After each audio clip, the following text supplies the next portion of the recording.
Bon matin à tous. Merci d'être avec nous si tôt. Donc, c'est le premier déjeuner conférence virtuelle sur l'intelligence artificielle qu'on fait par rapport au milieu manufacturier et surtout les industries spécifiques. Pourquoi on a choisi de faire des webinaires dans des industries très techniques?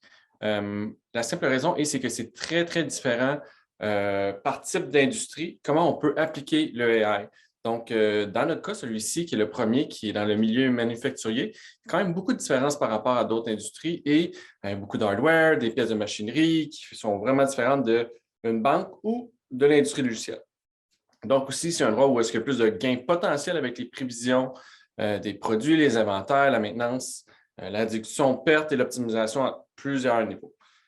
Étant du côté business, personnellement, depuis quand même très longtemps dans plusieurs industries, je sais que la pression est forte sur les gens qui se lèvent tôt comme vous par rapport aux bénéfices, trouver des solutions d'optimisation des talents internes, avec le manque de main-d'œuvre, et surtout de pouvoir compétitionner avec des industries qui ne jouent pas toujours avec les mêmes règles que nous côté payroll, les taxes et puis l'exportation. Donc, aujourd'hui, on reçoit Laurent Dermergian ainsi que Olivier Blais. Donc, Laurent est chez KPMG, Olivier est chez MoveAI, qui parlons de comment définir un projet AI dans votre industrie. Et aujourd'hui, on parle de cas concrets mis en place au Québec dans des milieux manufacturiers. On ne parle pas de recherche applicable dans 10 ans ou avec 100 data scientists. Non, on va vous parler des choses qu'on peut faire rapidement, qui ont été faites et qui sont applicables, qui amènent des gains rapidement. Donc, on va passer la parole à Laurent, qui est directeur principal chez KPMG. Laurent? Bon matin tout le monde. Vous voyez mon écran? Oui, est-ce que Oui, vous on voit ton écran. Oui, ok, parfait, super. Donc, bon matin à tous et toutes. Très heureux d'être avec vous virtuellement. Donc, ce matin, Olivier et moi allons vous parler de méthodes de planification de la demande dites avancées, donc des méthodes intelligence qui font appel à des techniques de machine learning, d'intelligence artificielle et sur les façons dont elles peuvent transformer la chaîne d'approvisionnement. Donc, juste avant, juste vous faire un petit survol de KPMG, qui est un acteur important qui offre des services en audit, en fiscalité, en conseil, et particulièrement au niveau de la chaîne d'approvisionnement. Donc, équipe dont je fais partie, avec plus de 50 professionnels au Canada, principalement dans 4 verticales au niveau de la transformation de l'approvisionnement, la planification, chaîne d'approvisionnement, qui est la thématique aujourd'hui au niveau logistique et distribution, et également au niveau exécution de la chaîne d'approvisionnement. On peut penser au système pour gérer les entrepôts et les transports, et également une équipe de plus de 80 professionnels spécialisés au niveau de l'analytique avancée, l'automatisation et machine learning. Donc, si on était dans une salle ce matin, je vous aurais demandé à main levée si vous avez déjà entendu ce genre de questionnements qui sont assez clichés dans beaucoup d'organisations. En fait, souvent, c'est un peu les questions qu'on nous pose dans les différents projets dans lesquels on intervient. Pour en citer quelques-unes, comment planifier les risques et opportunités en atteignant les objectifs financiers? Comment pouvons-nous intégrer les processus budgétaires qui sont souvent faits du côté finance, vente, finance, et les intégrer au processus opérationnel, au plan de production, au plan de la demande qui parfois sont faits donc dans des fonctions et des départements distincts avec de l'information distincte et parfois qui fonctionnent en parallèle, pour ne pas dire en silo. Comment pouvons-nous augmenter les revenus en réduisant les coûts d'approvisionnement? Ou comment pouvons-nous tout simplement être plus précis au niveau de la prévision de la demande, qui est notre thématique aujourd'hui? Et en fait, pour répondre à toutes ces questions, en fait, les réponses diffèrent d'un acteur à l'autre, d'une fonction à l'autre, et également les moyens diffèrent selon les données qu'on utilise, selon les objectifs que peuvent avoir ces différents départements, qui sont parfois souvent divergents.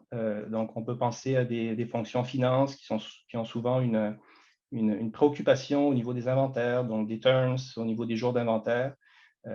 Par contre, au niveau des ventes et marketing, on a souvent tendance à vouloir le plus d'inventaire possible sur la gamme de produits la plus étendue possible. Et parfois, du côté opération, on a, en fait, pas parfois, souvent, on a des préoccupations qui sont un peu plus terre à terre, souvent au niveau de l'efficacité, au niveau des coûts, et trouver un équilibre entre ces trois objectifs, juste pour en citer trois, et pas trivial, pas chose simple. Et donc, toute la complexité dans les organisations de collaborer pour pouvoir trouver un juste équilibre entre ces différents objectifs. Un processus, finalement, nous permet de pouvoir tendre à réduire ces barrières entre les différentes fonctions. C'est le processus SNOP, Sales and Operation Planning, qui est souvent, on peut le voir en trois volets. Là, un volet Domain Planning, Forecasting, qui est encore une fois notre thématique aujourd'hui. Un volet gestion de l'offre, en fait, le côté supply planning avec la gestion des approvisionnements, la gestion de la production et comment mettre en adéquation, en fait, toutes les capacités opérationnelles de l'organisation pour supporter cette demande. Finalement, tout l'enjeu, c'est de trouver ce fameux équilibre entre l'offre et la demande pour pouvoir atteindre nos objectifs d'affaires. Donc, ce processus harmonise, permet une meilleure collaboration et aligne ces différents processus de planification et d'exécution. Et on le voit, donc il y a différents acteurs au niveau opération, production, approvisionnement, au niveau du service à la clientèle, au niveau de la finance, des ventes, marketing, donc différentes fonctions qui ont différents objectifs, qui regardent différentes données à différents niveaux. Et pour tendre finalement vers une vision consensuelle, ce n'est pas trivial, ce n'est pas simple, et particulièrement au niveau de la gestion de la demande. Donc, ce processus est différent d'une organisation à l'autre. Quand je dis différent, c'est au niveau de la maturité, au niveau de la rigueur ou du formalisme. Et souvent, on le regarde sous différentes dimensions, au niveau processus, au niveau organisationnel et également au niveau technologique. Et c'est un peu cette dimension qu'on a illustrée ici. Si on le voit en fait à 5 niveaux, là, en partant de la gauche, donc des organisations qui sont plus réactives vers des organisations qui sont plus intégrées. On voit au niveau des données, et Olivier va en parler un petit peu plus tard dans la présentation. Donc, en partant de la gauche, on voit des organisations qui utilisent des données parfois qui sont éparses dans différents systèmes, dans différents outils Excel. Donc, on regarde chacun un petit peu nos données et on en dérive des conclusions. Et en progressant vers la droite, on voit parfois des données qui sont un peu plus intégrées, mais toujours travailler dans des fichiers Excel. On voit des organisations un peu plus établies qui ont des systèmes qui leur permettent de faire des simulations, des scénarios. Et si on continue en fait vers la droite, on voit des organisations dites peut-être plus agiles, qui utilisent des outils un peu plus sophistiqués, des outils de modélisation, de simulation, qui utilisent donc des techniques dites avancées au niveau intelligence artificielle et machine learning, avec parfois l'utilisation de données internes et externes. On va en parler dans quelques instants. Donc, faire des prévisions, c'est pas facile. Planifier, c'est pas facile. Il y a souvent l'image de la boule de cristal. Puis ces différentes questions sont peut-être des questions auxquelles vous êtes exposés dans vos organisations. Il y a souvent une citation qui me fait sourire, là, qui dit que la prédiction est un art difficile, surtout lorsqu'elle concerne l'avenir. Donc, c'est très vrai. Très vrai. C'est un art, c'est une science. Et il y a différents éléments à considérer, parfois par des professionnels dont les profils évoluent de plus en plus. Hein. On parle souvent de data scientists, puis il y a sûrement beaucoup de personnes sur l'appel qui œuvrent dans cette sphère-là. Il y a beaucoup de données, il y a beaucoup d'interprétations, il y a beaucoup de modélisation et ce n'est pas simple. On utilise dans beaucoup d'organisations des données internes, des données transactionnelles, des données de vente, des données de commande, des données d'expédition, mais également beaucoup d'autres données qu'on peut exploiter, des données externes. On va en parler dans quelques instants. Donc, comment on les utilise et est-ce qu'on les utilise? Il y a souvent également des biais qui sont induits par certaines fonctions. Souvent, on aime battre nos objectifs. Donc, il y a parfois des tendances à sous-prévoir ou sous-forecaster pour battre nos indicateurs, nos objectifs. Donc, est-ce que c'est le cas dans vos organisations? Des organisations introduisent des produits parfois à une fréquence assez hallucinante. Donc, chaque saison, il y a beaucoup de produits qui sont ajoutés au portfolio et avec toute la problématique de l'historique qui est par définition non existante. Donc, comment planifier un produit pour lequel on n'a pas d'historique? Est-ce qu'on mesure notre moyenne au bâton, si je puis dire, ou nos précisions des prévisions, à quel niveau, à quelle fréquence, avec quel délai? On parle souvent de lag. Est-ce que les équipes, finalement, sont efficaces dans la génération des prévisions? On parle donc d'indicateurs de précision des prévisions, mais également, il y a de plus en plus des indicateurs de valeur ajoutée.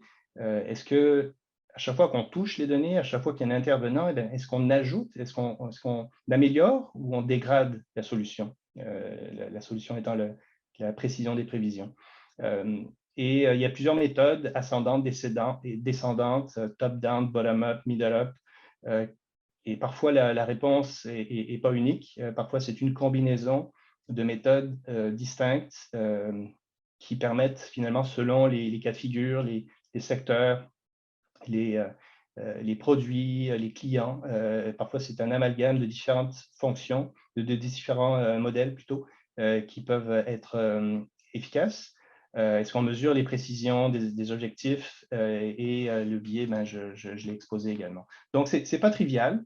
De plus en plus, finalement, on utilise des méthodes, comme je le disais, dites avancées de machine learning qui font partie du pool de méthodes dites quantitatives. Donc là, on a exclu les méthodes dites qualitatives, donc les méthodes subjectives où finalement on se fie sur des données d'experts, des benchmarks ou des analyses de marché. Ce qu'on a voulu illustrer ici, c'est 3 techniques principalement qu'on utilise dans les organisations. Donc, au niveau des time series, qui sont souvent les méthodes qu'on voit dans les solutions commerciales avec différentes heuristiques, différents algorithmes qui sont des librairies finalement de modèles qui permettent de comprendre les différentes tendances, les différentes cyclicités, saisonnalités. Olivier également va l'illustrer un petit peu plus tard dans la présentation. Donc, en partant des méthodes dites naïves, il n'y a rien de péjoratif là-dedans, mais quand on dit naïve, c'est d'utiliser, mettons, le mois précédent pour en déduire le mois suivant, ou les 3 derniers mois, ou le mois de l'année précédente à la même période. Donc, c'est ces méthodes-là. Donc, les méthodes de lissage exponentiel, simple, double, triple, parfois qui peuvent aider à détecter des tendances, des saisonnalités, des méthodes avec des saisonnalités multiples, comme BSTS et autres acronymes qu'on a illustrés ici. Donc, tout le volet des time series qui finalement regarde des données historiques, qui appliquent des modèles mathématiques pour en dériver des conclusions. L'autre groupe de méthodes sont des méthodes dites causales, des méthodes qui permettent finalement, via des modèles de régression linéaire simples ou multiples, d'établir des liens, des relations ou des corrélations entre différentes variables, parfois qui sont simples ou linéaires ou non. Donc, différents algorithmes encore là disponibles pour pouvoir utiliser différentes variables et répondre à la même question qui est de prévoir finalement des prévisions de la demande et des méthodes dites de machine learning finalement qui sont basées sur des méthodes d'arbres de décision qui permettent de trier, de classifier différentes solutions avec différents niveaux de sophistication pour pouvoir répondre à la même question. Donc, l'avantage de ces méthodes-là, dites de machine learning, nous permettent d'utiliser beaucoup de données et de répondre à la question en très, très peu de temps. Là-dedans, on a l'intelligence artificielle, le machine learning, les réseaux neuronaux ou parfois le deep learning également. Donc, ces techniques de prévision avancée qui utilisent l'intelligence artificielle ont des impacts assez importants dans beaucoup d'organisations et peuvent être utilisées, comme on disait, dans différents secteurs en utilisant des données diverses. Donc, des données internes qui sont souvent, j'allais dire, utilisées dans les organisations, mais également beaucoup de données externes qui sont souvent inexploitées, nous permettent de répondre à différents scénarios, faire des ajustements rapides, d'éviter les biais autant que faire se peut, donc où certaines fonctions auraient tendance à prévoir, en fait, faire des prévisions un peu surélevées ou sous-élevées selon les départements, d'avoir différents niveaux de granularité, tant au niveau temporel qu'au niveau des produits, et de pouvoir faire des zoom-in, zoom-out, et également permettre aux différents acteurs de l'organisation de s'y retrouver. Faire des prévisions dites roulantes qui sont souvent faites dans les organisations pour des fins budgétaires, mais qui nous permettent d'anticiper à 18-24 mois finalement des problèmes, particulièrement au niveau du processus CNOPI, pour pouvoir prévoir finalement des contraintes qu'il pourrait y avoir au niveau des opérations, au niveau de la capacité, par exemple, de production. Ces méthodes-là utilisent différentes données. Donc, on peut voir en vert les données qui sont plus classiques, donc les données d'expédition, les données de commandes, toutes les données les données finalement internes, des promotions qui sont initiées souvent par les départements vente et marketing, mais également toutes les données dites externes qu'on peut exploiter. Pour en citer quelques-unes, des données météo. Il y a souvent un cliché du vendeur de crème glacée là, qui vend plus l'été que l'hiver, mais en fait, on l'a vécu, on l'a vu dans un des projets. On a travaillé pour une chaîne de restauration qui vend des crèmes glacées et on a pu voir des facteurs, pas juste au niveau météo, mais d'autres facteurs au niveau des réseaux sociaux qui ont une influence extrêmement marquée. Et toute la complexité, le défi est finalement de trouver quelles sont les données ou les signaux qui ont un impact et quelle est l'ampleur de cet impact. Et étant donné toutes les données disponibles, c'est complexe pour faire du sens avec juste des personnes. Donc, c'est pour ça que les modèles dits avancés nous permettent d'établir des liens et de trouver des corrélations qui peuvent être exploitées par l'organisation.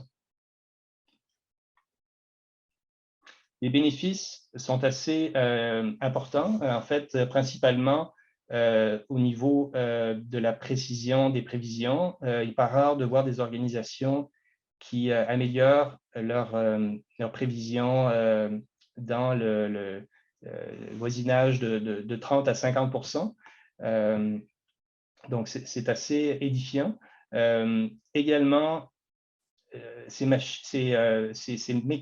techniques-là nous permettent de mieux comprendre les corrélations entre les différentes variables, les différentes données, en ayant une meilleure compréhension au niveau des produits, au niveau des clients, et parfois pour pouvoir établir des structures de coûts plus adéquates. Donc, c'est un deuxième gain que nous permettent ces techniques-là. Et également, et ce qui n'est pas négligeable, c'est la rapidité, en fait, à laquelle on peut établir des prévisions. Souvent, dans les organisations, les processus budgétaires peuvent prendre des mois. Beaucoup d'itérations, beaucoup de ressources qui sont déployées pour faire des prévisions. Donc, les gains au niveau efficacité de main-d'œuvre sont assez importantes et permettent finalement, sans parler d'automatisation, souvent on entend parler de no-touch forecast là, ou d'automatisation extrême. On n'en est pas là, mais l'idée, c'est de pouvoir donner un peu plus de temps d'analyse aux gestionnaires de la demande pour pouvoir en tirer des conclusions plutôt que faire des manipulations de données, particulièrement au niveau d'étapes de nettoyage des données là, qui sont souvent assez importantes en termes d'efforts. Bon, l'intelligence artificielle est de plus en plus présente, vous le savez sûrement. Une analyse de KPMG de l'année dernière nous montrait qu'il y avait à peu près 17% d'entreprises qui avaient implanté des projets, qui avaient déployé des projets avec l'intelligence artificielle ou le machine learning. Et ce qu'on anticipe, c'est que cette adoption va s'accélérer. Et en 2023, c'est demain. Cette analyse prévoit que la moitié des organisations devraient avoir initié un pilote ou un projet au niveau de l'intelligence artificielle pour supporter la décision dans les organisations. Et ce qu'on a illustré sur la droite, c'est des cas d'affaires, en fait, des utilisations où le machine learning et l'intelligence artificielle est particulièrement efficace. Donc, pour en nommer quelques-unes, la détection de patrons de demande, de patterns, avec beaucoup de données et de façon très rapide, pouvoir faire des prévisions sur des produits pour lesquels on a peu d'historique, faire des corrélations avec différents autres produits basés sur différents attributs et faire des liens entre ces différents attributs. C'est particulièrement pertinent dans le monde de la mode, où on introduit beaucoup de nouvelles fashion, j'ai le mot anglais en tête, là, mais des produits à une cadence effrénée. Donc, que ce soit au niveau du tissu, de la qualité, de la couleur, donc tous ces éléments-là peuvent avoir un impact sur les prévisions. Prévoir des liens de cause à effet, donc pour pouvoir voir l'impact d'une variable par rapport à l'autre, prendre des décisions rapides, et c'est particulièrement pertinent dans le monde fou dans lequel on est, où il y a des risques qui explosent de toutes parts. Donc, ces techniques-là peuvent prêter main forte. Également, au niveau de la segmentation des portfolios, on entend souvent les classifications ABC, X, Y, Z pour faire j'allais dire, des regroupements autour de produits selon leur vélocité, leur variabilité. Mais il y a également d'autres dimensions qui pourraient être introduites. Et également, c'est un cas d'affaires assez intéressant. Et au niveau inventaire, ces méthodes nous permettent finalement d'optimiser des réseaux complexes en utilisant différents paramètres pour optimiser l'inventaire, par exemple, à différents échelons dans un réseau de distribution. C'est également un cas d'affaires qui est assez fréquent. Donc, en conclusion, la planification de la demande utilisant des techniques avancées et s'accélère, est de plus en plus présente, on le voit, dans des petites, moyennes et grandes organisations, et souvent repose sur 4 principes, on pourrait appeler méthodes, là, que Olivier va décrire dans les prochaines slides. Donc, les techniques de modélisation, les algorithmes, des modèles de statistiques avancés. Et souvent, ce n'est pas un one size fit all, là, c'est vraiment une combinaison de différentes méthodes selon les cas de figure qui peuvent être utilisées. L'application, l'utilisation de différents signaux, de différentes données internes, externes, qui permettent finalement de brasser beaucoup d'informations et d'en faire du sens. La personnalisation ou l'adaptation des modèles selon les dimensions, dimensions voulant dire les hiérarchies ou les niveaux de granularité, que ce soit au niveau des produits, au niveau de l'espace-temps, donc faire des prévisions journalières, hebdomadaires, mensuelles, et les besoins diffèrent selon les acteurs dans l'organisation. Donc, les méthodes nous permettent également de voir l'information à différents niveaux. Et dans machine learning, il y a learning, donc c'est l'apprentissage continu, donc les boucles de rétroaction qui font en sorte que le modèle finalement apprend et s'améliore, se raffine au fil du temps. Donc, je vais passer la parole à Olivier, qui va vous donner des exemples très concrets de ce que l'équipe MoveAI a pu développer chez certains de leurs clients. Merci Laurent, c'est très apprécié. Bonjour tout le monde. Donc, un instant, je vais partager mon écran également. Voilà. Excellent. Alors, merci tout le monde. Merci Laurent. C'était vraiment génial. Puis on a parlé, dans le fond, jusqu'à date, Laurent a parlé d'intelligence artificielle, mais il n'a pas vraiment expliqué ce que c'est. Donc, je vais prendre un moment ici, puis je vais retourner en arrière, puis je vais, dans le fond, utiliser une définition qui est toute simple. L'intelligence artificielle, ce n'est pas des robots. L'intelligence artificielle, ce n'est pas du R&D. C'est quelque chose qui est concret. Donc, c'est la capacité d'un système informatique de performer des tâches qui requièrent normalement de l'intelligence humaine. Donc, ici, ce que je veux dire par cette définition-là, c'est, bien, premièrement, ici, c'est pas...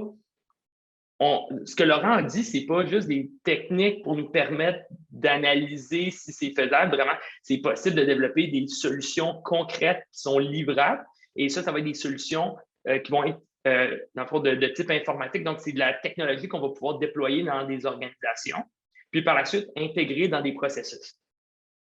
Ça nous permet justement de générer des tâches. Donc, ces tâches ou de performer des tâches. Donc, ces tâches-là, ça peut être une tâche de prédiction. Donc, on veut simplement prédire pour donner de la visibilité. Mais ça va être beaucoup plus que ça. On peut automatiser vraiment des processus complets, par exemple au niveau du réapprovisionnement, au niveau de l'ordonnancement, en utilisant l'information que Laurent a parlé. Donc, en prenant les données, les informations de planification de la demande, bien, on est capable d'aller en aval et en amont, puis de pouvoir répondre à ces problématiques-là de façon automatisée. Puis par la suite, la dernière portion, c'est là où l'intelligence artificielle tire son épingle du jeu. C'est qu'on est capable de développer des méthodes qui sont sophistiquées et qui permettent de prédire la demande et d'optimiser les opérations beaucoup plus efficacement qu'auparavant. Et c'est ça qui est vraiment game changer, c'est possible maintenant de faire beaucoup d'opérations avec peu d'interactions manuelles. Donc, est-ce que ça va être complètement automatisé? La réponse est probablement non, mais ça va sauver beaucoup de temps et en même temps, ça va permettre de gagner en performance. Donc, parlant ici des différents bénéfices ou des différentes raisons qui feraient qu'on veut utiliser de l'intelligence artificielle, je vais vous en donner quelques-unes. Parce que ce n'est pas un silver bullet, ça ne va pas juste... Le réflexe ne devrait pas être dans la vie quand on a un problème, on se réveille et on dit « Ah, j'ai un problème, l'intelligence artificielle va régler ce problème-là. » Un petit peu plus compliqué que ça, parce que ça ne veut pas, c'est complexe. Comme je disais, c'est des solutions qui sont sophistiquées. Donc, pourquoi est-ce qu'on a besoin d'utiliser l'intelligence artificielle? Bien, ça, c'est, je dirais, 4 raisons qui feraient qu'on pourrait être intéressé à utiliser des technologies plus sophistiquées. Donc, premièrement, c'est quand on a besoin d'améliorer nos prévisions. Donc, ici, nos prévisions, si on veut automatiser un processus, par exemple, de réapprovisionnement, bien, habituellement, on va vouloir avoir des prévisions qui sont de bonne qualité, qui sont très fiables. Donc, ici, ça va nous permettre dans le fond, l'intelligence artificielle nous permet de créer des meilleures prédictions parce que ça nous permet d'intégrer plein de sources de données. Puis on va en parler tantôt. Également, on est capable de prédire plus longtemps dans le futur. Donc, veut pas, plus on essaie de prédire loin, plus c'est difficile. Un peu comme disait Laurent, mais je vais extensionner un peu sa quote. C'est difficile de faire des prédictions, particulièrement dans le futur, mais loin dans le futur, c'est plus difficile que d'essayer de prédire le jour subséquent. En plus de ça, on va parler aussi de prédiction ou prévision d'items complexes. Donc, dans ce cas-ci, si on a des items hautement saisonniers, si on a des items où, par exemple, être capable de prédire la demande de dinde à Noël, c'est pas facile de prédire les dindes parce que ça fait des spikes une semaine par année ou 2 semaines par année. Donc, on ne peut pas manquer notre chat et ça nous permet justement, dans le fond, l'utilisation de technologies plus avancées nous permet d'avoir de résoudre des problèmes plus complexes. Et finalement, quand on a besoin d'optimiser des décisions, bien souvent, on va avoir tendance à utiliser des solutions un petit peu plus sophistiquées parce que faut que la fondation soit très performante. Donc, si on se base sur la prévision de la demande pour faire toutes sortes d'optimisation et d'automatisation dans nos organisations, il faut s'assurer que cette demande prévue soit de bonne qualité. Et c'est souvent pour ça qu'on va aller dans une solution un peu plus sophistiquée. Donc maintenant qu'on a décidé qu'on allait de l'avant avec une solution IA, comment est-ce qu'on y arrive concrètement? Donc, premièrement, il faut qu'on fasse un démarrage de projet en bonne et due forme. Donc, ce que vous allez voir, c'est que finalement, c'est vraiment similaire à un projet de développement logiciel conventionnel et c'est très important. Donc, premièrement, c'est de faire un démarrage de projet. Des fois, certaines personnes pensent qu'il faut commencer avec une preuve de concept, mais non, parce que si on veut faire une preuve de concept, il faut savoir c'est quoi qu'on veut prédire. C'est quoi la tâche qu'on veut performer à la fin du projet. Et ça, c'est pas trivial. Il faut être capable de pouvoir développer la vision de notre projet, de développer notre plan de projet pour être capable d'atteindre nos objectifs qu'on va se mettre durant la phase de démarrage de projet. Maintenant qu'on a fait ça, c'est là qu'on va tester. On va tester différentes approches. Chez MovAI, on utilise un terme qu'on appelle le MVM, donc un Minimum Viable Model. Donc, c'est quoi un Minimum Viable Model? C'est un peu l'équivalent d'un prototype, mais la différence, c'est que c'est vraiment un end-to-end. Donc, c'est pas juste, quand on fait un prototype, souvent, c'est que tu fais quelque chose, puis tu le mets aux poubelles après. J'ai été capable de démontrer que c'est performant, je le mets aux poubelles, je le recommence à zéro. À la place, ce qu'on recommande, c'est prends un peu plus de temps pour avoir du code de bonne qualité, puis d'être capable d'avoir quelque chose qui fonctionne de bout en bout, mais disons sur un ordinateur, pas nécessairement intégré dans le cloud avec un système qui est automatisé. Mais après, ça te permet de reprendre ce que tu as développé, puis dans une phase MVP, c'est là que tu bâtis le système autour. Donc, les capacités qui permettent en temps réel d'aller chercher de l'information dans des bases de données, générer des nouvelles prédictions, puis par la suite, retourner ces prédictions-là dans des tableaux de bord, dans des bases de données SQL, par exemple. Donc, vraiment qui permettent de retourner des solutions de prévision de la demande dans ce cas-ci. À ce moment-là, c'est là que tu vas le tester. You need to get out of the building. Ça, c'est super important, autant pour l'entrepreneuriat que pour des solutions hautement technologiques. Il faut que tu le testes au bout du compte. Premièrement, c'est pas facile de prédire la demande. C'est pas facile ce qu'on essaie de faire. Et deuxièmement, quand on parle d'intelligence artificielle, on part déjà avec 2 prises. Pour les fans de baseball, c'est les séries en ce moment. Donc, on part déjà avec 2 prises. On part avec le fait que les gens vont probablement pas croire que tu es capable de prédire correctement ce que tu essaies de prédire. Donc, c'est important de le démontrer que tu es capable d'atteindre tes objectifs. Et quand tu as fait ça, c'est là que tu vas optimiser ta solution, c'est là que tu vas bâtir par-dessus. Donc, je vais parler de plusieurs différents systèmes que tu peux bâtir par-dessus une prévision de la demande. Parce qu'au bout de compte, en ce moment, ce qu'on a fait, c'est qu'on gagne en visibilité, mais après, tu dépends de ton équipe pour être capable de l'utiliser, cette prévision-là. Mais il y a possibilité d'automatiser certains processus du SNOP. Donc, si on rentre plus profondément dans le modèle qu'on a développé, donc vraiment le cœur de ce qu'on fait, ici, je ne parle pas encore des algorithmes qu'on va utiliser, de toute façon, ce n'est vraiment pas mon intention. Mais comment ça fonctionne, en fait, c'est que la prévision de la demande va se baser sur principalement l'information du passé de ce qu'on essaie de prédire. Donc, on va dire qu'on prend, par exemple, un produit donné, que ce soit un SKU, que ce soit un bon de travail, peu importe. Mais là, on va se retrouver à avoir des variations qui sont habituellement très cycliques. Donc, c'est très typique en prévision de la demande, en forecasting, c'est qu'on va avoir des up and down, des cycles. Donc, ça, Laurent l'a introduit. On appelle ça de la saisonnalité. Donc, si c'est tout ce qu'on a besoin, donc si, dans le fond, les ventes sont flat, il n'y a pas d'autres signaux qui sont importants, prédire la saisonnalité, ce n'est pas très complexe. Même dans Excel, là, il existe des formules qui te permettent de justement faire de faire du exponential smoothing, de faire des arribas, peu importe.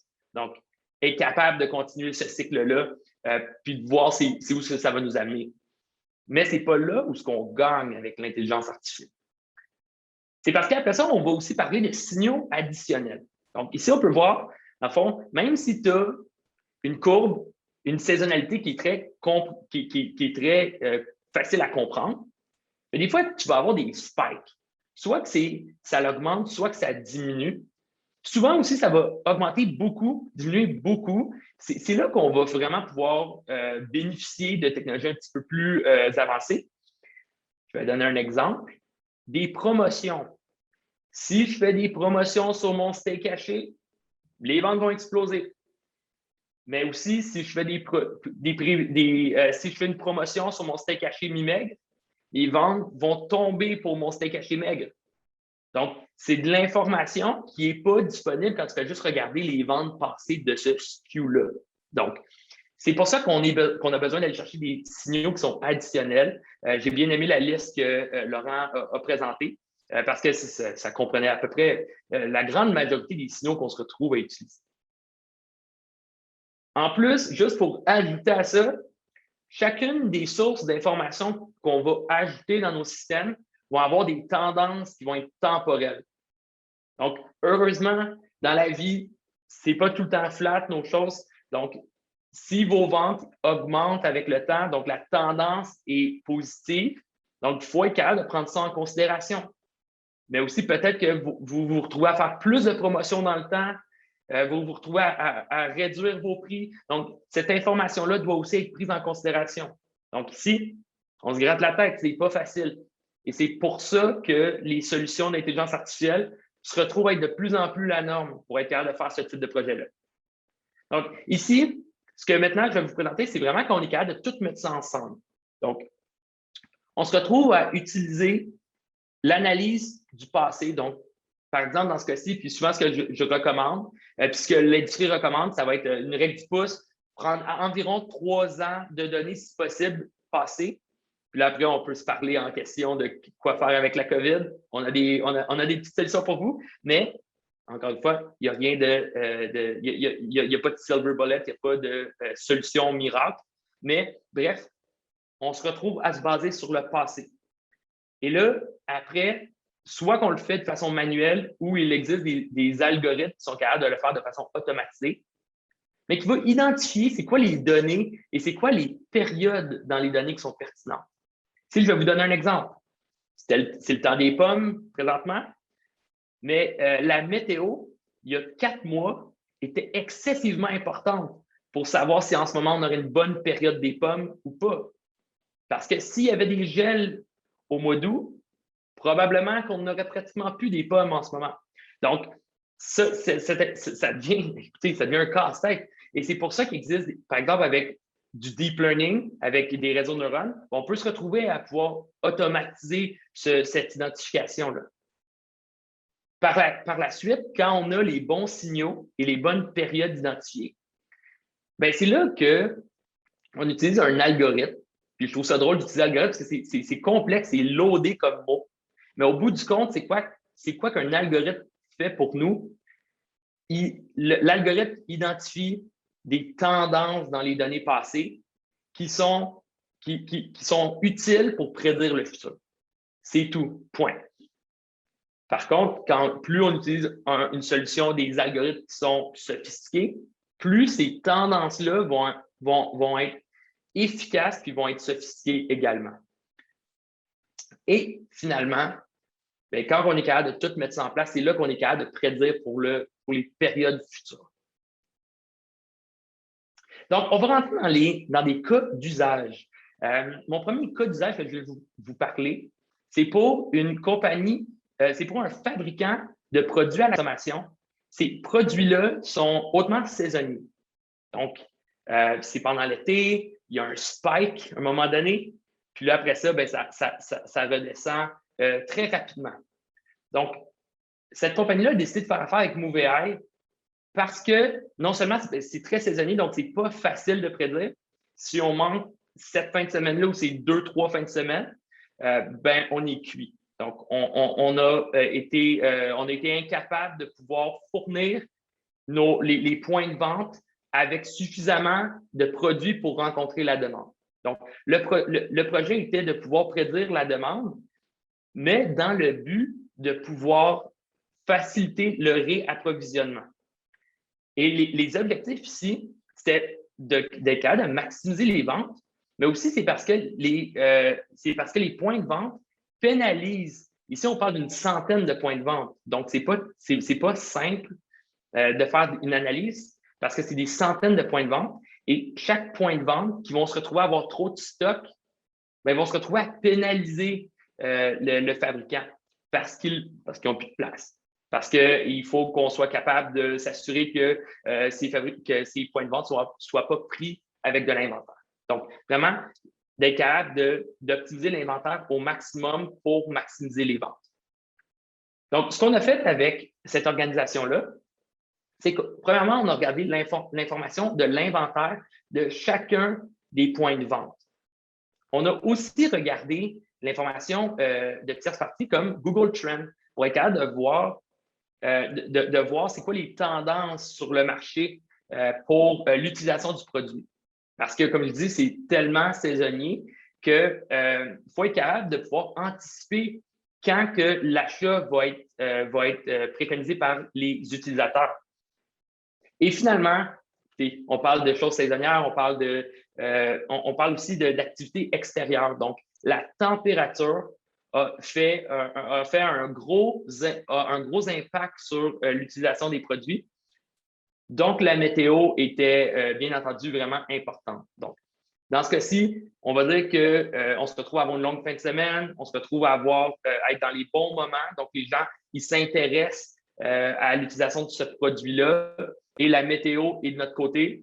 Bon, on pourrait s'attendre à avoir des ventes records. Et c'est pour ça que cette information-là était tous utilisée pour faire la prédiction de la demande future dans les prochaines semaines. Et compte tenu des prévisions qu'on aura faites, donc de la demande anticipée, on s'est trouvé à retourner en arrière puis de regarder ça prend combien de temps pour envoyer, donc packager, envoyer les produits. Puis ici, on parle de partout en Amérique du Nord. Donc, des fois, il y en a que c'est très rapide. Pour d'autres magasins, c'est très long envoyer les produits en succursale. Donc, en faisant ça, en optimisant les contraintes logistiques, c'est là qu'on a été capable de pouvoir réapprovisionner intelligemment chacun des points de vente. Un autre cas que j'aimerais vous parler, c'est un manufacturier aéronautique avec qui on a travaillé.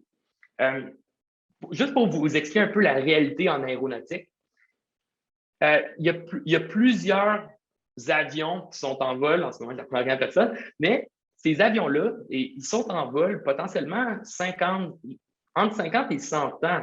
Ça dure très longtemps, un avion, et ça reste en opération longtemps. Mais ça requiert des activités de maintenance de façon hyper fréquente. Et c'est quand même lourd pour les manufacturiers de pouvoir faire la place pour que chacun des avions puisse être maintenu à temps. Donc, parce qu'à un moment donné, si on n'est pas capable d'anticiper quand un avion aura besoin d'une activité de maintenance, bon, on n'a peut-être pas la place dans nos entrepôts. Puis Dieu sait qu'un avion, ça prend de la place. Donc, on ne peut pas juste les pacter dans un entrepôt. Ça ne fait pas de sens.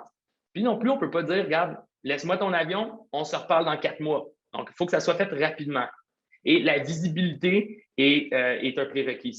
Donc, les objectifs pour l'organisation, c'était premièrement d'être capable de maximiser l'identification d'activités de maintenance, donc de maximiser les revenus de maintenance, parce que c'est quelque chose qui est payant pour les manufacturiers, et également pour pouvoir se préparer et de minimiser les problématiques dans les centres de maintenance. Donc, ce qu'on s'est retrouvé à faire, c'est qu'on s'est retrouvé à utiliser de l'information sur l'utilisation des avions, sur l'historique de maintenance et aussi sur le type de client qui opère l'avion et le type de vol que l'avion se retrouve à faire. Donc, en utilisant cette information-là, on a été capable de prédire le timing pour les prochaines activités de maintenance. Donc, quand tu sais qu'un avion est supposé avoir une activité de maintenance dans 1 an et demi, dans 2 ans, bien, l'équipe de vente est capable d'utiliser cette information-là à bon escient pour déjà commencer un dialogue avec l'organisation, puis d'être capable de pouvoir proposer des temps, des créneaux dans les horaires qui sont optimales pour le manufacturier et pour l'opérateur. Et quand ça s'est mis en branle, bien, par la suite, c'est beaucoup plus simple de pouvoir optimiser le centre de maintenance, donc l'activité de maintenance, parce qu'on est rendu proactif. Finalement, le dernier cas que je vais vous parler, c'est un cas qui vient d'une grande chaîne d'épicerie canadienne.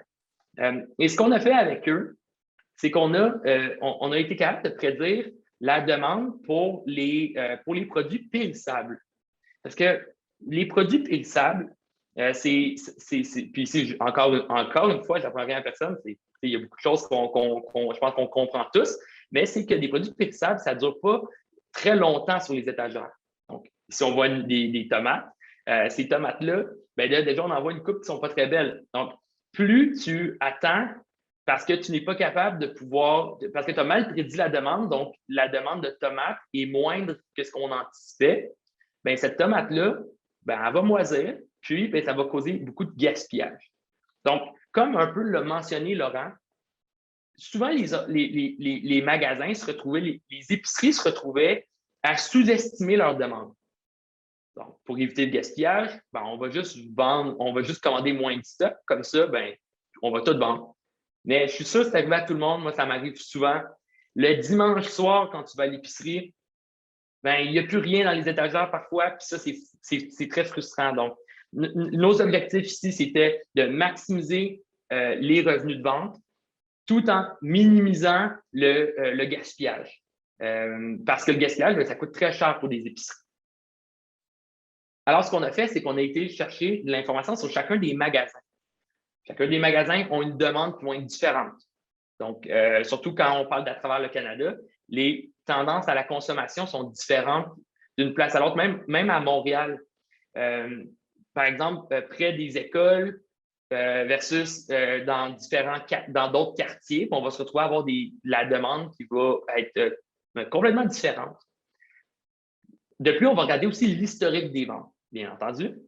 Mais finalement, on va se retrouver, et ça, je pense, c'est ça qu'on n'a pas parlé jusqu'à date, mais un des points les plus difficiles pour nous, ça a été l'interaction entre les produits.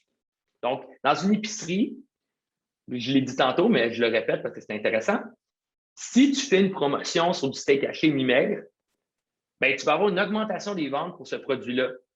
Mais ça ne peut pas vivre indépendamment. Parce que si tu fais une promotion sur ton steak haché mi-maigre, ben, tu vas avoir une diminution des ventes sur ton steak haché maigre parce qu'il y a un effet qu'on appelle de cannibalisation. Au même titre, par exemple, dans des légumes, si tu fais une promotion sur les tomates, ben, il existe quelque chose qu'on appelle un effet halo. Quand tu vends des tomates, tu vas te retrouver aussi à vendre des concombres et de la laitue en même temps. Donc, une promotion sur les tomates va causer une augmentation des ventes sur d'autres SKU. Donc, c'est très intéressant, mais ce que ça dit, c'est qu'il faut que tu sois capable d'intégrer une panoplie de différents signaux pour faire une prédiction qui est pertinente. Et d'abord, on a été en mesure de pouvoir faire ça et de pouvoir générer une prévision de la demande par produit, par magasin. Et cette information-là a été utilisée pour 2 cas, pour 2 processus. Donc, cette information-là est utilisée pour le réapprovisionnement automatisé. Donc, à tous les jours, on est capable de pouvoir faire des suggestions de réapprovisionnement. Après, l'humain fait juste valider que tout est correct. Et par la suite, il pèse sur le petit bouton Run. Et voici, on a du réapprovisionnement qui est semi-automatisé. Puis éventuellement, on va se retrouver à l'avoir complètement automatisé. Et il y a aussi un processus de prévision des besoins humains. Donc ici, puis je pense que le terme aurait peut-être pu être un peu meilleur, pour être honnête, mais si on prévoit une augmentation des ventes, une augmentation de la demande pour du poulet, par exemple, ben, ça va demander plus d'efforts au niveau du département de la boucherie pour préparer les poulets pour fournir chacun des SKU qui vont être en demande. Donc, d'être capable de rencontrer la demande, mais ça va avoir des besoins humains qui vont être importants. Donc, ça, la solution qu'on a mise en place a été capable justement de pouvoir rencontrer les besoins humains, donc à tout moment, basé sur la demande anticipée. Donc, sur ça, c'était vraiment dans le fond, c'était les différents use cases que je vais vous présenter. Puis, j'ai bien hâte de vous parler pendant la période de questions. Merci Olivier, merci Laurent. On a 4 questions jusqu'à maintenant. Je vais vous lire la première. Ça va être pour toi, Olivier. Donc, je vais la lire contextuellement. Est-ce qu'il y a des MVP qui sont souvent choisis, qui sont un peu moins risqués pour un premier projet, si on veut commencer à utiliser le AI pour la demande? Si oui, lesquels? C'est des MVP qui sont moins risqués. Tout à fait. Donc, nous, de la façon qu'on se retrouve à travailler, puis je dis nous, mais je dirais il y a beaucoup de gens qui doivent travailler de la même façon, c'est qu'on se retrouve à chaque fois qu'on fait un MVM. Donc, notre MVM, il est très concis dans le temps. Donc, on se donne peu de temps pour être capable de démontrer la faisabilité d'un projet.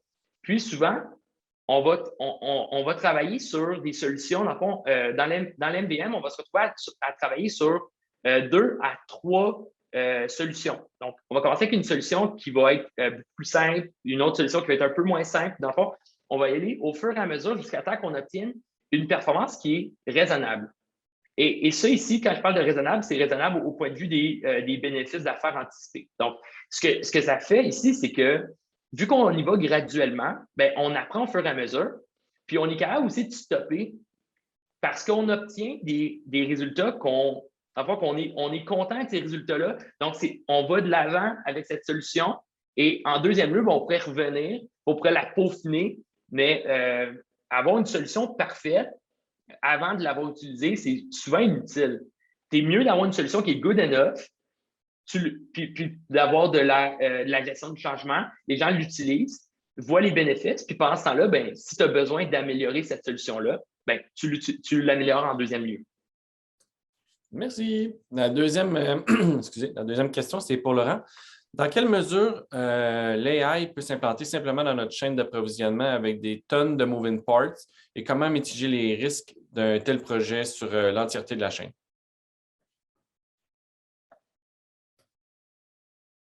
Et tu es sur mute. La phrase de 2021. Vous m'entendez? Oui.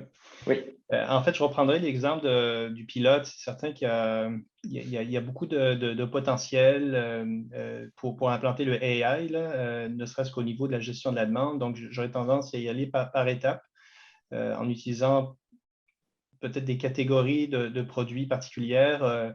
Olivier a fait allusion à des produits à haute saisonnalité avec des possibilités de gaspillage. Donc, l'idée, ce serait de comprendre un petit peu le portfolio de l'organisation, voir les impacts potentiels pour pouvoir cibler finalement ces produits ou ces clients-là. Donc, pour y aller de façon crescendo et voir les bénéfices. Et également, l'autre élément qui est important, tu l'as dit, Olivier, c'est la gestion du changement. Donc, en fait, l'aspect technologique est omniprésent dans tout ce qu'on a dit, mais il y a également les rôles, les fonctions, les responsabilités et les différents indicateurs qu'on met en place. Donc, la gestion du changement n'est pas négligeable et ne doit pas être négligée. Merci. On a une autre question qui est un peu pour vous deux, je vous dirais. Je vais la modifier un peu. C'est quoi l'impact du COVID sur des prédictions? Exemple, on a fait tout ce que vous avez dit depuis le début, tout va bien. Le COVID arrive, c'est jamais arrivé. Qu'est-ce qui se passe dans ma chaîne d'approvisionnement? Qu'est-ce qui se passe? Aïe, aïe, aïe, OK. Ben, je vais commencer, puis après ça, tu compléteras, OK, Laurent? Parce que j'ai invité les gens à poser cette question-là. J'ai comme planté la question dans l'audience. Donc, c'est pas trivial. Puis regardez, je suis un consultant, donc là, je vais répondre la réponse de consultant par excellence. Ça dépend. Ça dépend vraiment de votre organisation. Ça dépend de ce que vous prévoyez. Des fois, ça va mal. Le COVID a aussi eu du bon dans certaines organisations. Donc, des fois, c'est des performances qui sont surréelles. Donc, des fois, c'est des performances qui sont plus basses qu'anticipées. Mais ce qu'on sait, c'est que souvent, ça va être de l'information passée qui va être anormale. Donc, rendu là, il existe plusieurs façons de pouvoir travailler avec la donnée. Mais ici, je veux juste pas inquiéter personne. C'est pas comme si, à cause de la COVID, il faut abandonner. Donc, il y a de l'information de la COVID qu'on peut se retrouver à utiliser. De toute façon, on n'est pas encore sorti de la COVID. Donc, en ce moment, si vous voulez développer une solution, ben, on est encore dans la COVID. Il va y avoir encore, dans le fond, les effets qu'on va ressentir pour plusieurs mois. Puis, ben, l'information ici, oui, il y aura certaines informations qu'on va vouloir retirer ou qu'on va vouloir transformer. Mais il y a aussi de l'information qu'on peut utiliser. Par exemple, les cycles, par exemple, les liens entre les différents produits, les liens entre la météo puis les ventes. Donc, il y a quand même des signaux que tu peux te retrouver utiliser. Mais ça revient au bout du compte au fait que ça prend, quand tu veux faire une prévision de la demande, souvent, l'idéal, c'est d'être capable de pouvoir utiliser plus d'une année. Donc, comme je disais tantôt, règle du pouce, 3 années. Mais on s'est retrouvé avec le fabricant de produits que j'ai parlé tantôt. On s'est retrouvé à utiliser seulement une année de données, l'année COVID. Et même si ce n'est pas idéal, mais je vais finir sur, dans le fond, la conclusion que Laurent a donnée tantôt, c'est que du machine learning, tu as le mot learning à l'intérieur. Et ce que ça fait, c'est que tu peux, dans le fond, la prévision va continuer à s'adapter avec le temps. Donc, il suffit de s'assurer de développer une solution qui est assez adaptable pour pouvoir répondre aux besoins futurs. Merci. Il est 8h30, par respect pour le temps des gens. On va terminer ici. L'enregistrement va être envoyé à tous. Si vous avez des questions, n'hésitez pas ensuite à les envoyer au courriel. On va vous répondre. On va envoyer ça à Laurent ou à Olivier. Donc, merci Olivier, merci Laurent pour votre temps ce matin. Vous pouvez aller vous chercher un deuxième café comme on a commencé tôt. Donc, bonne journée à tous. Merci. Merci à tous, à toutes. Merci. Bonne journée. Merci tout le monde. Au revoir.